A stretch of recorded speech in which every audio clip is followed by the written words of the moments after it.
Joining us now is former Charger Legedu Naanee, and thank you so much. We really appreciate you coming in and doing this. Before we start talking about what happened to you in your career, I'd like to get your reaction to what you just saw tonight as the Chargers came out with that big victory.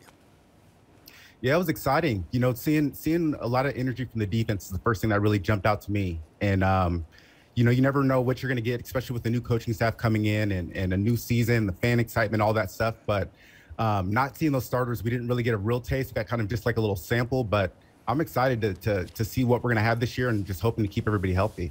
What pleased you the most about what you saw tonight?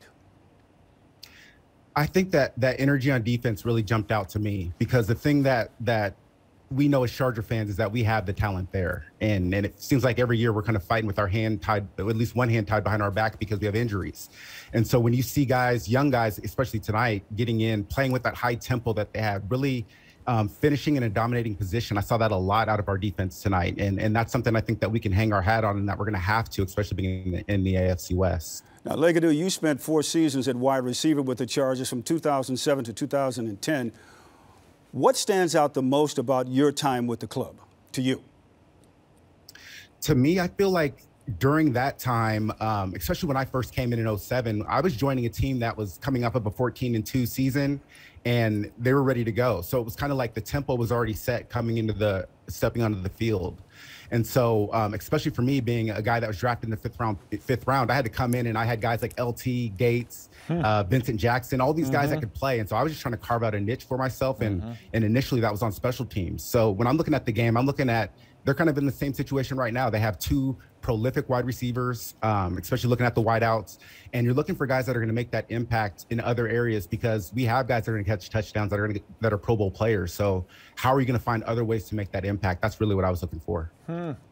Now, you were a quarterback in high school, and you're from Oregon, just like Chargers greats, Dan Fouts, hopefully Justin Herbert. Were you impressed with the QBing tonight? It's kind of hard to say because it's so Manila, you know, like the offensive coordinators don't want to show what they're going to do. They're not scheming up the defense that they're playing against in the preseason. Everybody knows that. But then a step further than that, they've practiced against this team, you know, so it's a different feel. As far as the quarterback play, I think that it's tough because, like I said, they're not calling their plays. You like to see a couple more, you know, big impact plays as far as from the fans' perspective to really get us excited about, you know, the offensive side of the ball. But you know, our guy that we're going to hang our hat on this season didn't play in the game. So we're really not seeing what we're going to, you know, come to the table with. Well, Legedu, let's talk a little bit about the wide receivers, because we know all about people like Keenan Allen and Mike Williams.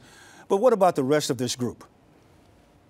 The rest of the group, man, it's going to be tough. And they have, what is it, 5 guys that can play. And 2 of those guys have had a chance to get in there and show what they can do. But the thing about it is there's a new coaching staff. So kind of that sweat equity that they've built up over the last couple of years, they got to kind of prove it again. You know, they're going to have to do it with their quarterback as well, because that's the thing is the quarterback's now learning a new scheme. So he's going to be going to the guys that he's comfortable with, the guys that he's got a good feel with.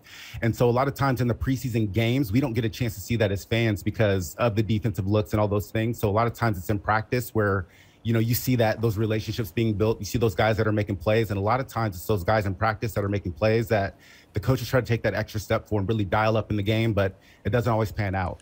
Now, Legedu, we all know that the Chargers have been in a drought. They haven't won the division in 11 years, and you were on the last team to do it and part of 3 straight AFC Western Division championships. Do you see this team trending towards that kind of success now? I do. Part of it is having that chip on your shoulder. You know, we talked about, you just said it, 11 years not being that division champion, having a team in the division winning the Super Bowl, us not, you know, being full health the last probably 3 or 4 seasons. All those things kind of play into it. But, you know, where we're sitting at right now with our weapons being ready to go, everybody being healthy, the coaching staff really taking that kind of approach like, look, we're playing for week 1 through 17. We don't really care about these preseason games. So I think they really have the right mentality from a strategy perspective. Week 1 is going to be about executing. Okay, you've kept real busy in your postseason, you know, post-career, I should say. And talk about being busy. That includes a podcast, training academy for football players. Can you talk just a little bit about some of the things you're doing right now? Yeah, so right now my main focus is the pro academy is what I'm calling it. And the thing that I learned through my playing experience is that once you get to that college and pro level, there's other tools that you have to have other outside of the physical aspect.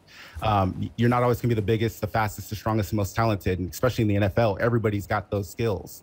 Everybody's got the same coaching staff. Everybody's got the same resources. A lot of times you're working with the same, trainers and all these things as your opponent, and especially a lot of times the guys that you're competing with a spot for.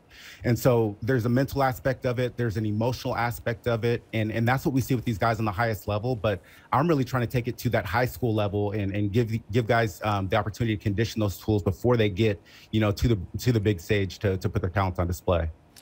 Well, speaking of working with young athletes, I think congratulations are in order. You had a son in July.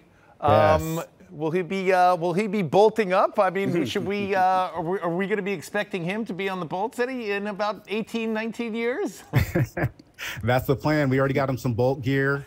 He's tuned into the game with me, taking notes today, watching what he could. So we're slowly conditioning him. We're slowly getting him there. I love it. All right, Papa. Thank you so much. Congratulations, and just keep the faith. And thanks so much for being with us. Yes, thank you guys for having me. Okay. Love you, Legedu. The biggest smile came when he was talking about the young one. Of course. That's incredible, huh? Yeah, that's what it's all about. Just watching the Bolts with your kids. That's what life is all about, isn't it, Mr. Hill?